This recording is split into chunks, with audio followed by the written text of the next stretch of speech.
gonna call our tea? We gotta call it. We gotta get a name for our tea. We need some recommendations. Then we gotta make Angel branded tea. Yeah. And sell your tea. Period. Period. And we're gonna have the the tea. mogul. We're gonna have the tea like Hello. it's time. That would be so cute. That would be cute. All right, let's get okay. into it. So let's just talk a little bit about your collegiate career first, right? So obviously there's a lot of questions about why you sat out at LSU those couple of games.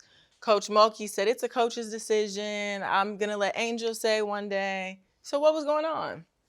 So, as you know, we played our first, but we played our first game against Colorado. And we lost. And that was fresh off our national championship game. So we was the number 1 team in the country. I believe they were like ranked 15 or whatever. So we weren't supposed to lose to them.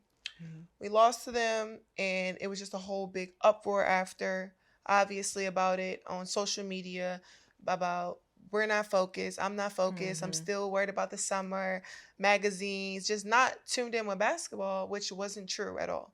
And obviously, like, social media has been something that has struck for me since the national championship game in a positive light and a negative light. You blew up. Go crazy. So obviously that kind of was like, for me, it was kind of hard to like balance both still because this was my first time being able to do so much at one time. So coming back to practice, the vibes was kind of weird. Obviously the energy was pretty weird in practice because everybody was like, we just lost our first game. Like, we don't know what to do. And our next game wasn't for another, like, 2 weeks. So the vibes was just weird. And then kind of like, I wasn't in a good mental space. I didn't feel like I was in a good mental space for my own team, for myself, and just being able to give my best self. So after a game, I sat the second half of a game, the Kent State game. And just, it was me and Kim Mulkey kind of got into it about something. And we sat. Which is normal. Sat respectfully, sat the second half.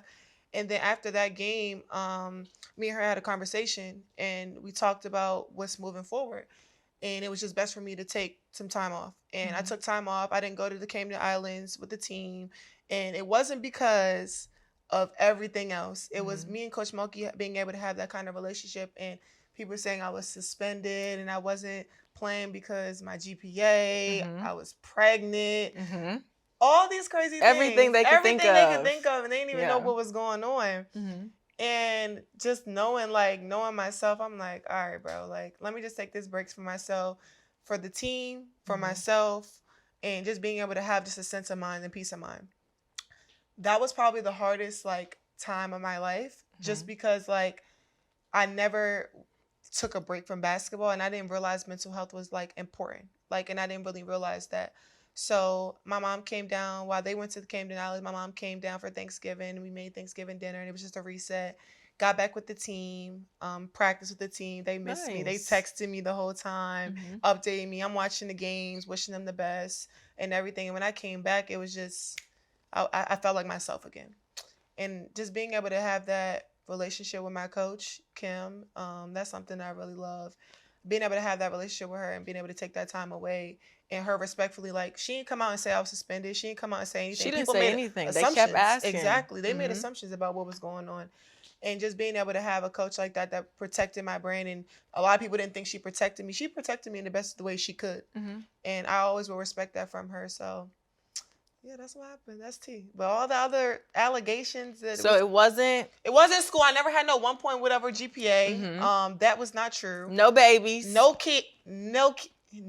No fighting. No attitude. None of that. Right. It was just you knowing, you know what, I have a lot going on. I had a lot going on, and it become like contagious to other people, and I just felt I was moody. I wasn't in a good place, like, within myself, and I didn't want that to become a cancer in the locker room. So being able to have that conversation with Coach was obviously hard, with the other coaches too. So yeah. Do you think part of the feeling of being overwhelmed came from social media?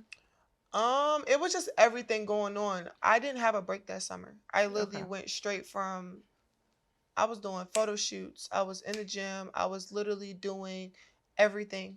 And a little bit of time, I went to USA Basketball. I was doing everything. And, like, I had no breaks, no time to do anything else. So, like, it was probably time that was hard for me, but it probably was time that I really needed it for myself. So it sounds like you could be at the peak of your career, have this fantastic ring going crazy, but then just because you're on a high doesn't mean you're going to stay on that high sometimes. Yeah. Which It's is tough. natural. And it's normal. People don't realize like you could really feel like you're at the top and then feel like you kind of hit rock bottom and don't know really what's going on and what the reset is. And I prayed every day. I journaled every day. I had a great team behind me. I was able to still work out and stuff. So it was just a time that I really needed. And I think it really helped me in life.